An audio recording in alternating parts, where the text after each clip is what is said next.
হলে মাংস রান্না করে খাওয়া আমার কাছে একটা রাজকীয় ব্যাপার বলে মনে হয়। কেননা এখানে চুলার সিরিয়াল পাওয়া যায় না। দ্বিতীয়ত মুরগি কিনতে বাজারে যাওয়া, সেখান থেকে এসে আবার মুরগিটাকে কাটতে হবে। তারপরে বিভিন্ন মশলা বাটা, এগুলো আসলে আমার কাছে প্যারাই মনে হয়। তো যাই হোক, খেতে যেহেতু ইচ্ছে হলো তাই নিয়ে আসলাম। তো প্রথমে পেঁয়াজ কুচি ভেজে নিতে হবে। এখানে আদা বাটা, রসুন বাটা দিয়ে দিলাম। তারপরে হলুদ, মরিচ, জিরা, ধনিয়ার গুঁড়া দিয়ে দিব।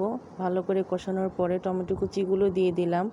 টমেটো কুচিগুলো দেওয়ার পর দেখেন এখানে আলাদা একটা ফ্লেভার আসবে, আবার দেখতে কালারটা একটু সুন্দরও হবে। তো আমি কলিজা একটু আলাদা ভেজে নেই। ভেজে নিলে কলিজা তরকারিতে গলে যাওয়ার ভয় থাকে না। তো আলাদা একটু ভেজে নেওয়াই ভালো।